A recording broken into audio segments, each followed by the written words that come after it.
Amados,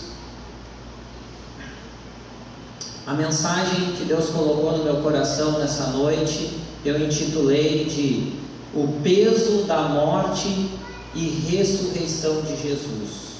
O peso da morte e ressurreição de Jesus. Nessa noite eu quero convidar todos a prestar bastante atenção nessa mensagem, para que o Espírito Santo de Deus possa falar aos corações de vocês, ao meu, como tem falado, sobre o peso da morte e ressurreição de Jesus.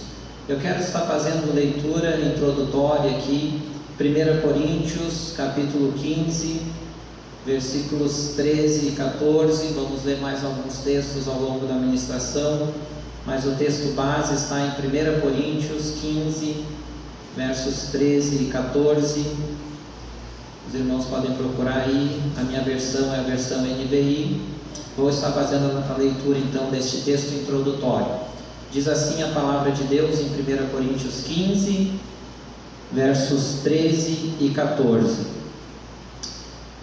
Se não há ressurreição dos mortos, nem Cristo ressuscitou. E se Cristo não ressuscitou, é inútil a nossa pregação, como também é inútil a fé que vocês têm.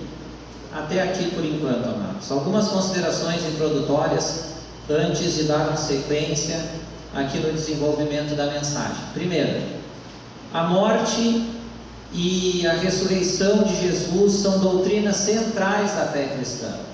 Nós temos dentro da teologia, doutrinas, costumes, regras, algumas coisas específicas da igreja, mas nós temos aquilo que nós chamamos de alicerces da fé cristã, que são aquelas doutrinas centrais que, caso elas sejam feridas, elas sejam adulteradas, nós temos um problema sério para toda a cristandade, ou para toda a fé que a pessoa tem ou que a igreja deposita.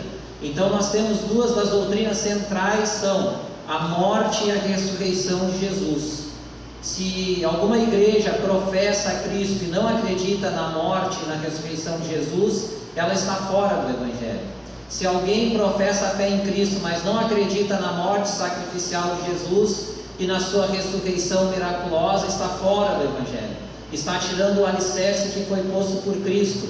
Então nós podemos dizer que isso é inegociável. Algumas coisas na teologia nós temos espaço, o que a gente ensina ali no curso, né, Pastor Douglas, ali professor, a teologia secundária. Existem algumas coisas dentro da teologia cristã que existem margens para eu pensar de um jeito, o pastor de outro, o pastor Douglas de outro, enfim, são coisas secundárias. Mas as coisas primárias, a teologia primária, os alicerces da fé são inegociáveis. E duas das doutrinas inegociáveis para qualquer cristão é a crença na morte de Jesus e na sua ressurreição. Não só numa e não só na outra, mas tem que ser as duas. Elas formam uma doutrina importantíssima na fé cristã. Segunda consideração: este acontecimento histórico é comemorado como a Páscoa cristã. E eu digo acontecimento histórico porque muitos até acreditam em algumas coisas na Bíblia, né? As partes que diz respeito à história que a Bíblia conta, aos locais, aos povos que são citados, que também são citados em outras literaturas históricas. Mas para nós, a história da Páscoa é uma história, não é um mito. Para muitos até acreditam na Bíblia, mas acham que algumas coisas na Bíblia relativas aos milagres, as questões da morte e ressurreição de Cristo são mitos. E um mito é algo que é uma história que é contada que não é verdade. Então para nós esse acontecimento da morte e ressurreição de Jesus é uma história, e uma história real, é um acontecimento histórico que nós chamamos de Páscoa cristã. Depois nós vamos retomar o significado da Páscoa mais para frente. Terceira e última consideração introdutória. Eu quero convidar todos os irmãos para nós fazermos uma meditação, que vocês prestem bem atenção, que a minha proposta na mensagem de hoje é fazer uma retrospectiva histórica, desde a criação, desde Adão e Eva até Jesus. Claro que se fosse fazer isso de forma profunda, nós teríamos um ano para pregar aqui só. Imagina, pregar de Adão e Eva até Jesus. Obviamente que eu vou fazer um resumo do resumo, mas focado na questão da importância da morte e da ressurreição de Jesus. Creio que é necessário fazer essa retrospectiva para que nós entendamos o problema do pecado. o problema que fez Jesus parar numa cruz, morrer e ressuscitar. Amados, para poder continuar a entender melhor isso, eu quero fazer a leitura de um outro verso que está dentro do mesmo contexto de 1 Coríntios 15, o versículo 22.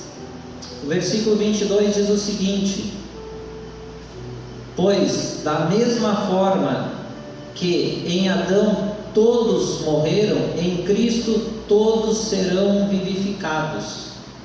Pois da mesma forma que em Adão todos morreram, todos serão vivificados. Veja bem que Paulo, escrevendo aqui naqueles versículos anteriores, no 13 e no 14 que eu li, o capítulo 15 todinho de 1 Coríntios fala sobre a morte de Jesus, a ressurreição, o arrebatamento da igreja, a ressurreição dos mortos. É um capítulo extenso, mais extenso da Bíblia, de toda a Bíblia, que fala sobre o arrebatamento e ressurreição. Nós estamos pincelando alguns versículos, porque senão não teria como fazer essa pregação num tempo hábil. Então, amados, no versículo 13 e 14 ali, vai falar, Paulo vai dizer que se a gente não crê na morte, na ressurreição de Cristo, a nossa fé é inútil, é em vão. Se Cristo não ressuscitou, a nossa fé é inútil, a pregação é inútil, qualquer pregação na igreja é inútil, é isso que Paulo está dizendo ali, e a nossa fé é em vão. Ele diz, se Cristo não ressuscitou, é inútil a nossa pregação, como também é inútil a fé que vocês têm. Cai por terra toda a doutrina, toda a cristandade. E depois, mais para frente, aqui no verso 22, então, ele vai dizer que em Adão todos morrem, mas em Cristo todos são vivificados. O que é esse Adão todos morrem? Paulo também, escrevendo aos Coríntios, lá no capítulo 5, escrevendo aos Romanos, no capítulo 5, ele vai abordar esse assunto e vai dizer que todos pecaram, que em Adão todos pecaram. Ele vai usar a mesma linguagem, mais ou menos o mesmo contexto, que por causa do pecado de um só homem, toda a humanidade foi corrompida. Em Adão todos pecaram e carecem da glória de Deus. Aqui em 1 Coríntios 15, ele vai falar a mesma coisa. Então Paulo escreve, a palavra de Deus nos traz em alguns contextos isso.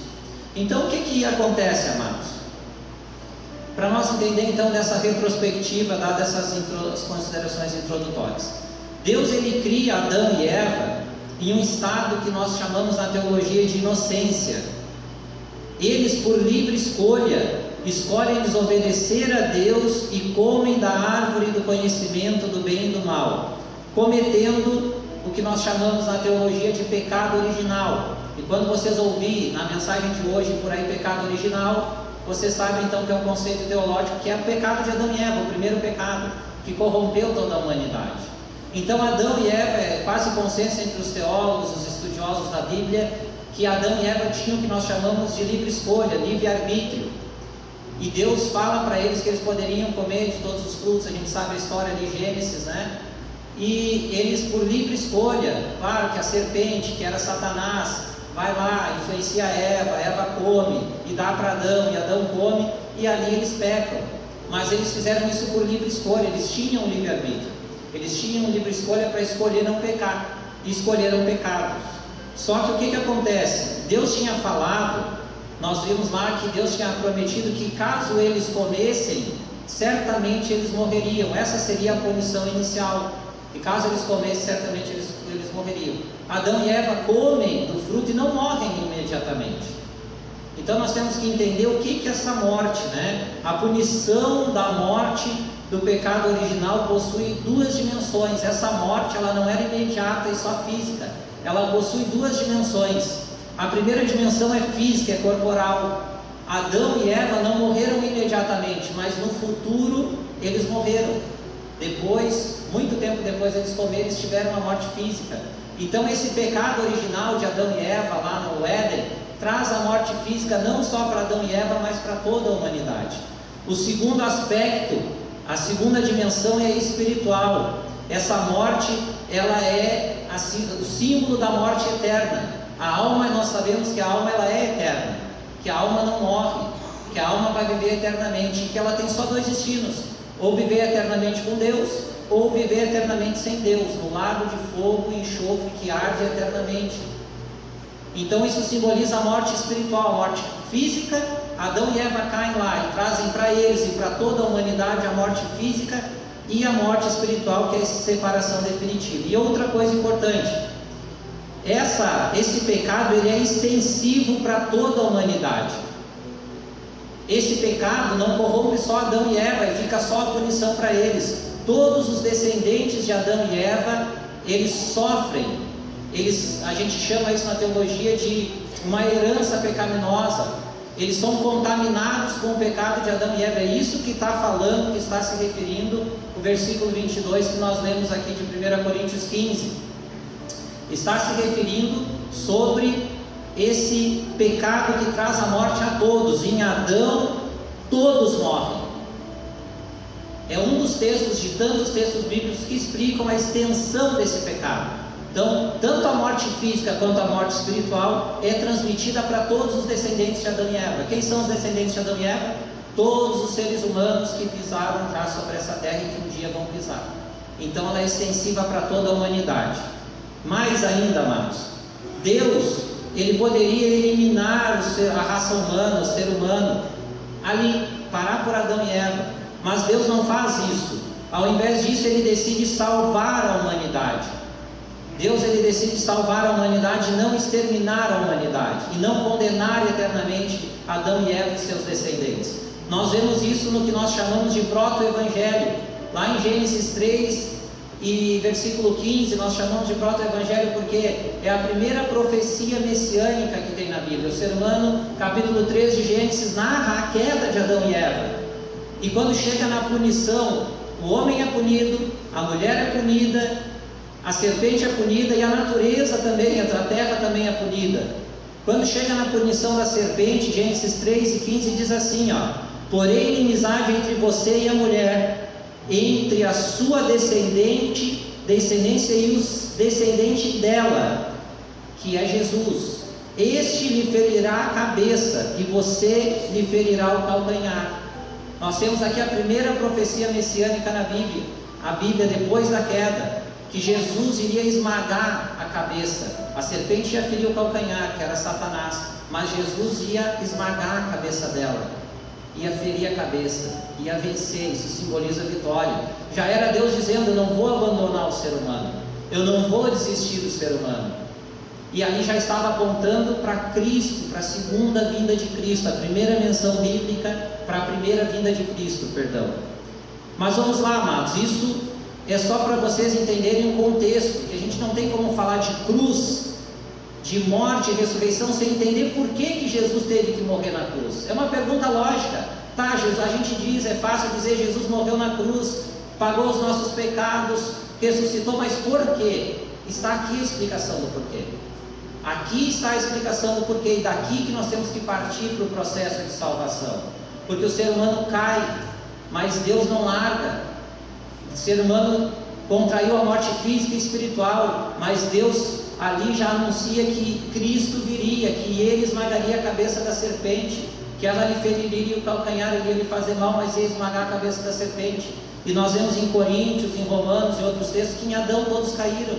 Então é isso, amados, é muito importante entender esse contexto para saber o porquê. Porque todos os seres humanos que pisam nessa terra são descendentes de Adão e Eva. E nós trazemos conosco essa herança pecaminosa que nós chamamos de pecado original. Mas a história segue.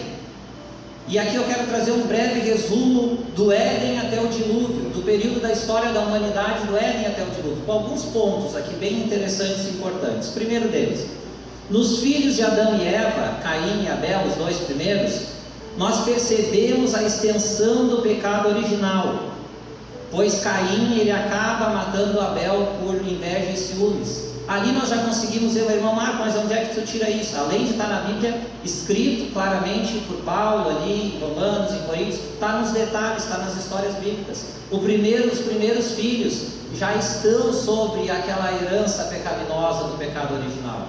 Sabemos então que Caim e Abel chegam diante de Deus e oferecem sacrifícios para Deus. E a palavra de Deus vai dizer ali nesses capítulos de Gênesis que narra essa história, que Deus se agrada de Abel e da sua oferta, mas não se agrada de Caim da sua oferta. E sabemos ali que Caim fica aí muito irado por causa daquilo, muito irado, e não aceita aquela condição. E Deus vai dizer algo muito interessante para Caim. entre algumas narrativas da conversa, do diálogo de Caim com Deus. Ele vai dizer: o pecado está batendo na tua porta, cabe a você dominá-lo.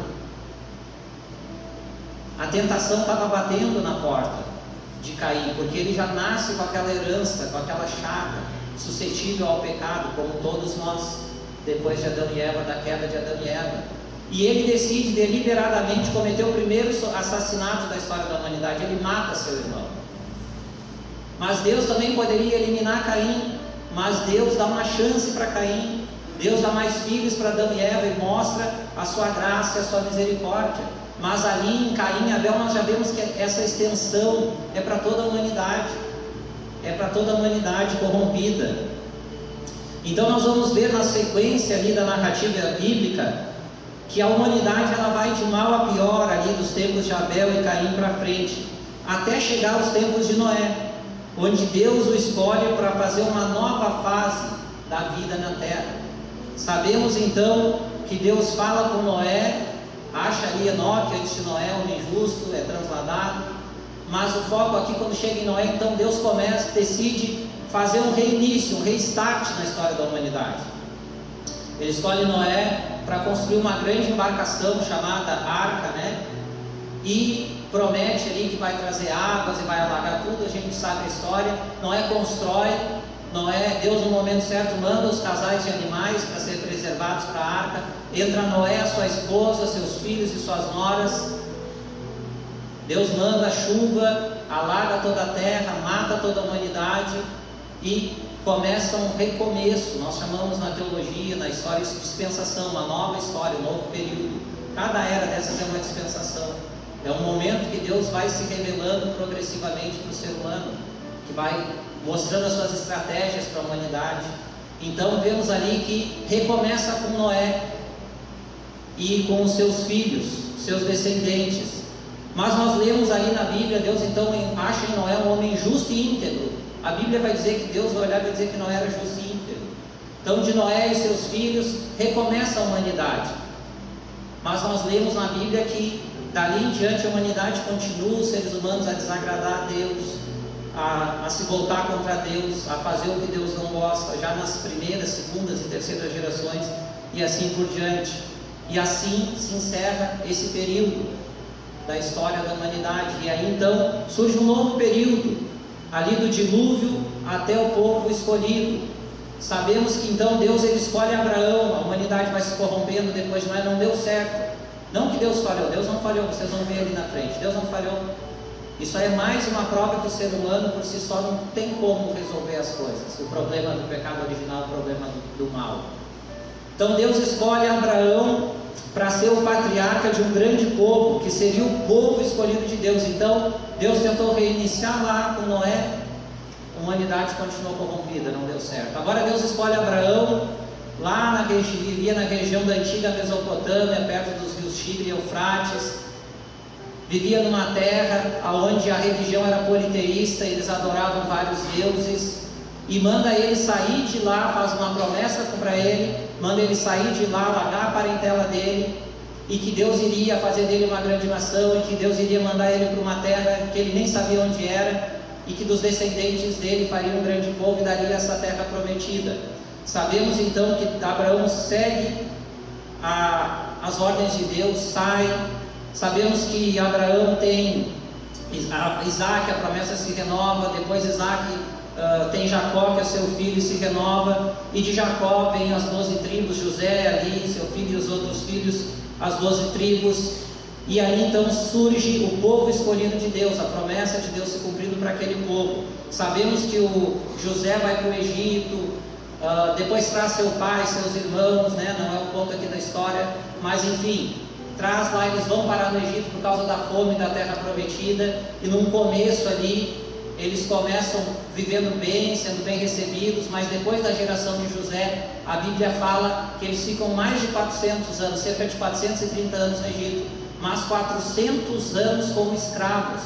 Deus já havia antes deles ir profetizado que eles ficariam 400 anos como escravos numa terra estranha, e a Bíblia narra, a Bíblia fala que eles ficaram 400 anos como escravos, um pouco mais por causa do período da época de José, mas esses 400 anos como escravidão, sofrendo, lá no Egito, até que Deus, ele resolve levantar Moisés. Nós sabemos a história também, tira Moisés, usa Moisés para tirar o povo, né? Manda as pragas lá para o Egito, e sabemos lá que ali surge a Páscoa. Então surge a Páscoa. A 10ª praga era a morte dos primogênitos de Israel, né? Moisés estava ali depois de 400 anos de escravidão. Moisés estava sendo usado por Deus.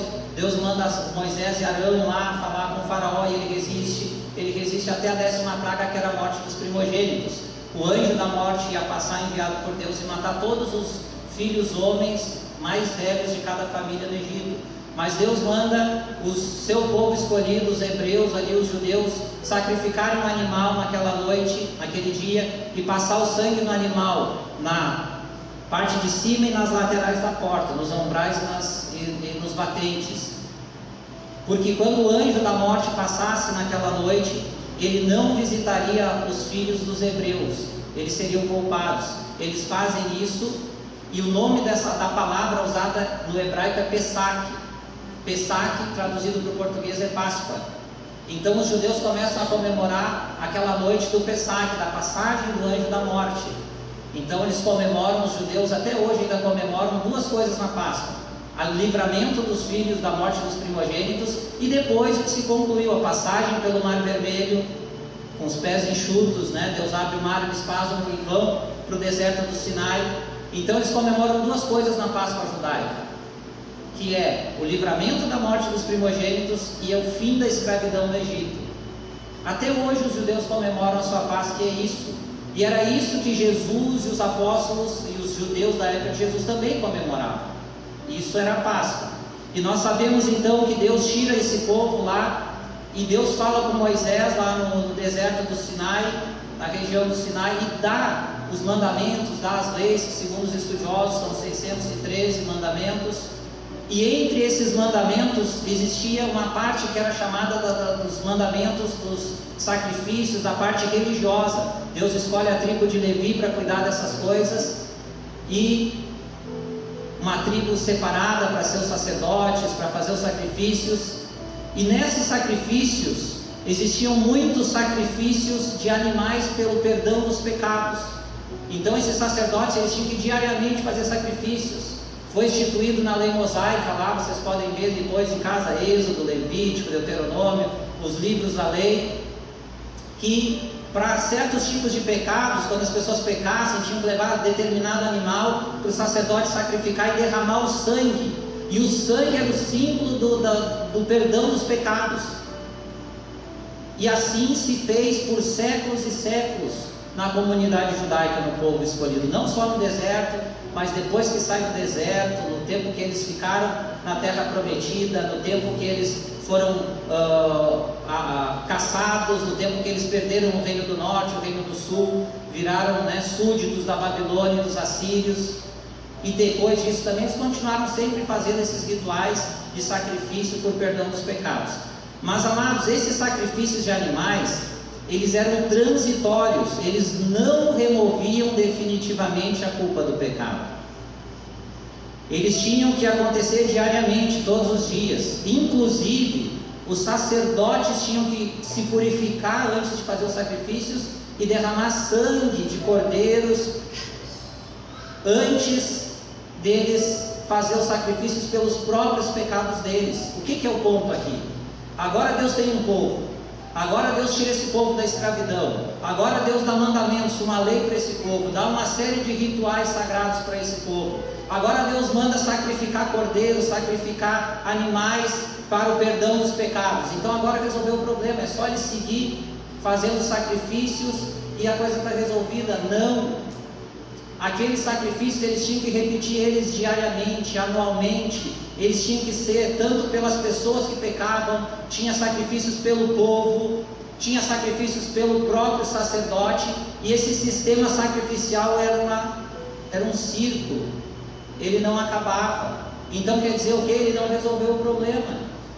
Ele apontava mais algo que apontava para Cristo, apontava que ia ter um sacrifício que ia substituir todos aqueles sacrifícios. Porque os sacrifícios que os seres humanos faziam, eles eram transitórios e passageiros. precisavam estar sendo renovados cada vez mais. Resumindo, amados, esse contexto até aqui, de Adão e Eva até Jesus, o problema do pecado original não foi resolvido. Esse era o contexto que eu queria fazer dessa retrospectiva.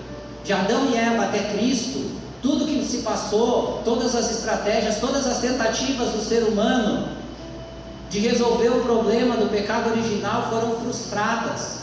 Todas as tentativas dos seres humanos de acabar com o problema do mal, de alcançar sua autossalvação, não deram em nada. Não deram em nada.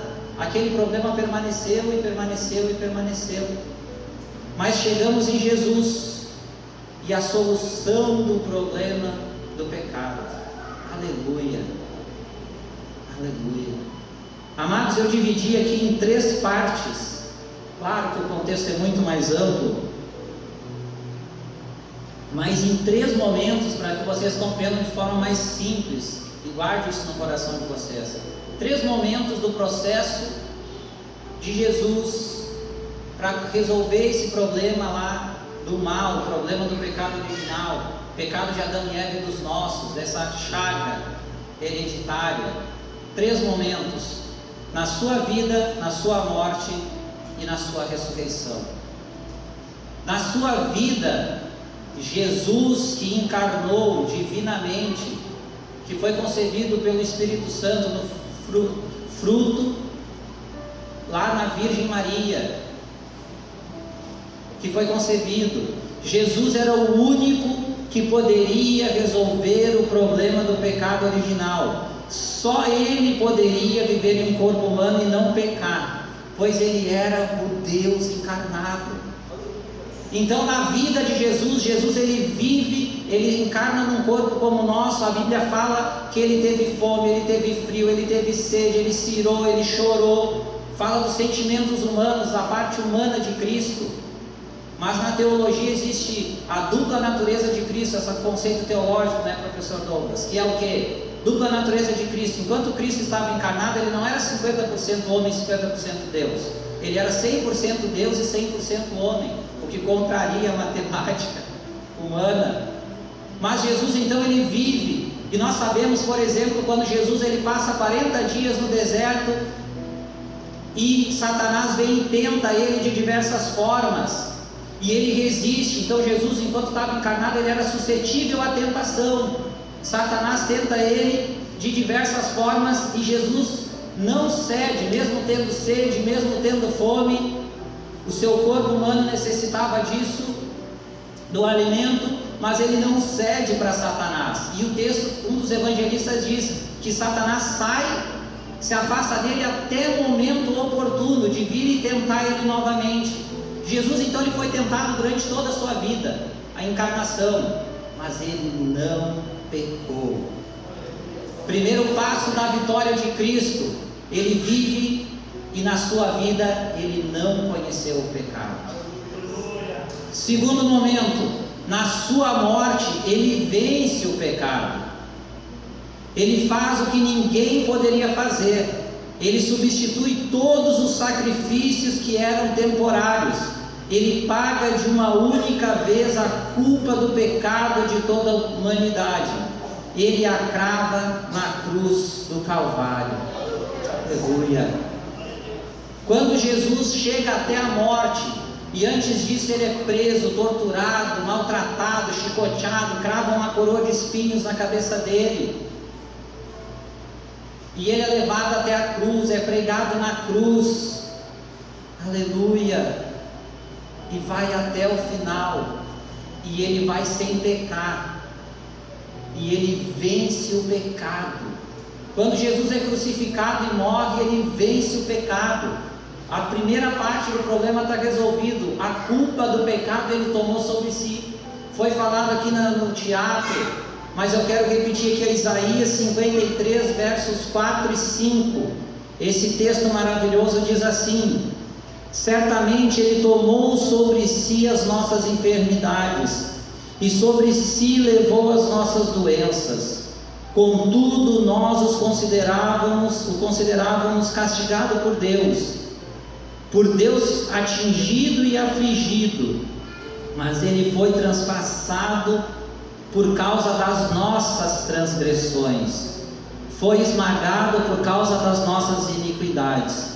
O castigo que nos traz a paz estava sobre ele, e pelas suas feridas fomos curados.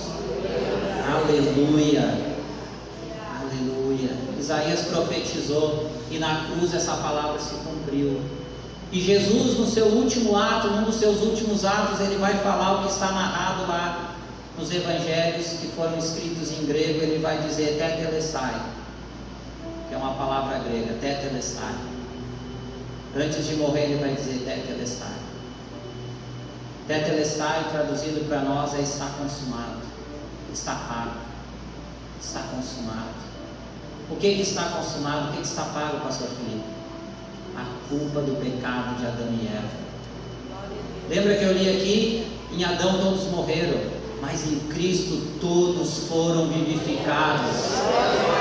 Aleluia. Lá em Romanos Paulo vai dizer, por causa do pecado de um só homem, toda a humanidade foi corrompida, todos pecaram, mas por causa do ato de justiça de um só homem, todos são salvos. Todos aqueles que se achegarem a Cristo são salvos, por causa de um único ato de justiça, a morte de Cristo na cruz. Tetelestai, está consumado, a dívida está paga. Jesus pega aquela cédula que estava escrita lá, pastor, que estava escrita para mim, para o Senhor, para todos nós, para toda a humanidade, condenados, separados de Deus.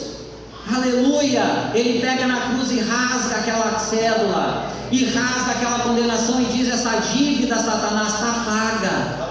Essa dívida está paga, tu não tem mais esse poder. Essa dívida está paga, tetelestai, está consumado, está pago. Eu paguei com o meu sangue, o sangue de Jesus que vertia naquela cruz, a carne dilacerada, a dor, o sofrimento. Ele foi fiel até a morte, morte de cruz.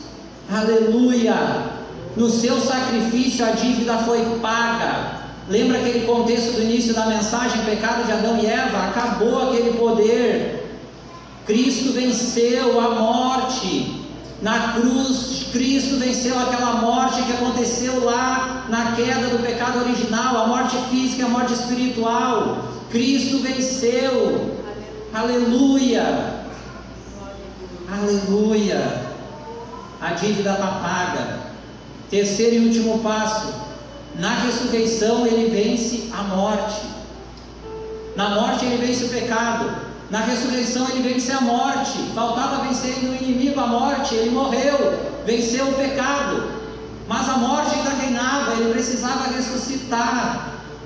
Ele foi o primeiro a ser glorificado e abre o caminho para a ressurreição de todos que pela graça de Deus alcançam a salvação. 1 Coríntios 15, 20 e 21 diz assim, dentro do mesmo contexto: mas de fato Cristo ressuscitou dentre os mortos, sendo Ele as primícias entre aqueles que dormiram, visto que a morte veio por meio de um só homem, também a ressurreição dos mortos veio por meio de um só homem. A morte veio por causa de Adão, está aqui mais uma vez no texto, mas a vida eterna veio por meio de Cristo.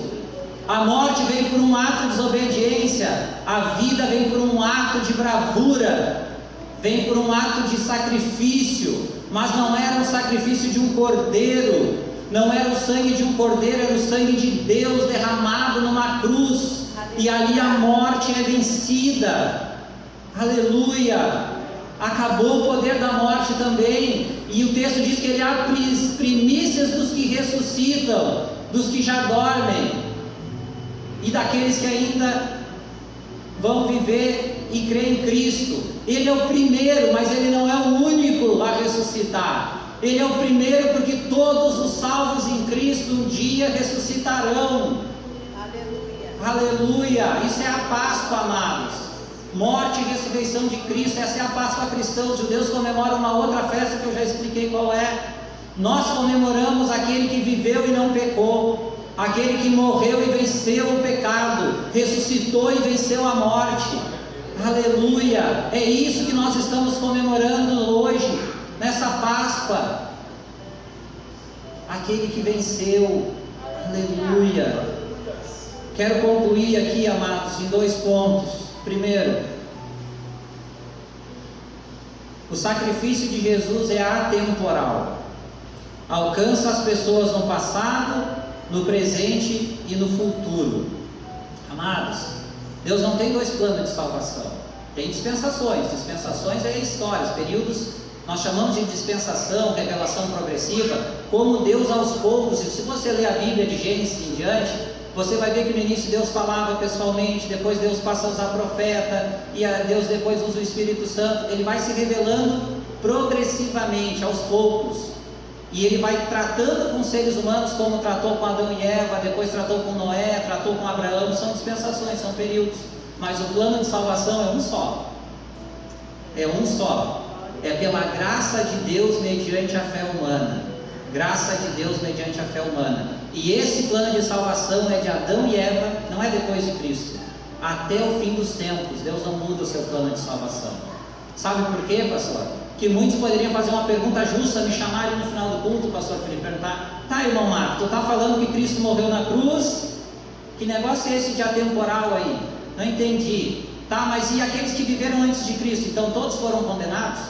Se a salvação é pela fé? Eu estou dizendo para vocês aqui que o sacrifício de Cristo é atemporal. É Ele, o sacrifício dele é retroativo.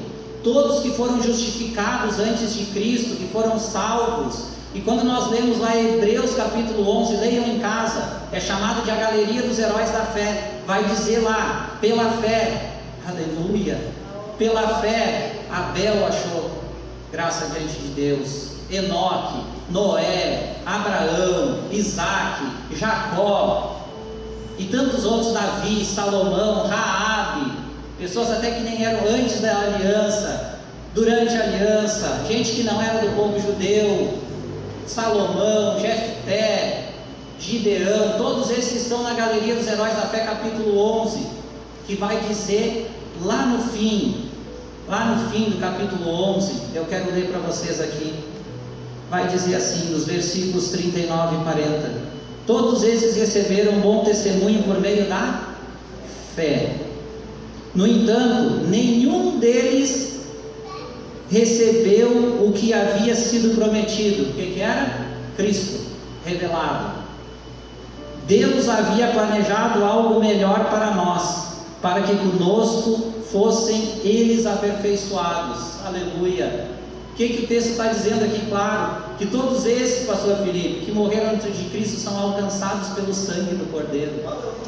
O sacrifício de Jesus, quando Deus diz, João 3,16, porque Deus amou o mundo de tal maneira que deu seu Filho unigênito para todo aquele que nele crê, não é só para frente, é para trás também. O sacrifício de Cristo é Ele que lava Abraão, é Ele que lava Moisés, é Ele que lava os heróis da fé, a todos os salvos antes de Cristo. Olha que poder é esse.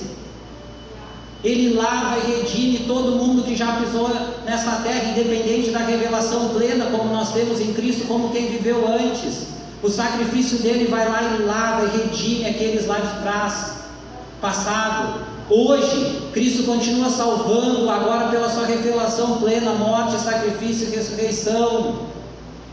E no futuro, é presente, passado e futuro, até a segunda vinda de Cristo, nós podemos partir daqui, se nós não formos a geração do arrebatamento, nós vamos partir dessa terra, nós vamos dormir em Cristo, como a palavra diz, e vamos aguardar a ressurreição, e quem vir depois de nós, vai chegar a salvação somente pela fé em Cristo. Salvação é graça de Deus, amor de Deus, mediante a fé humana, de capa a capa na Bíblia, de ponta a ponta da história da humanidade. Nunca mudou e nunca vai mudar. Aleluia. Segundo ponto, para encerrar. Jesus ressuscitou, venceu a morte, e assim todos nós também ressuscitaremos e vencemos também. Aleluia. Capítulo 15 mesmo de Coríntios diz que chegará um grande dia. Cristo já morreu, ressuscitou e está glorificado, mas vai chegar um grande dia. E como eu anseio por esse dia. E hoje, quando eu estava estudando, passei a tarde estudando, orando, buscando a Deus por essa mensagem, eu ficava imaginando como é que vai ser.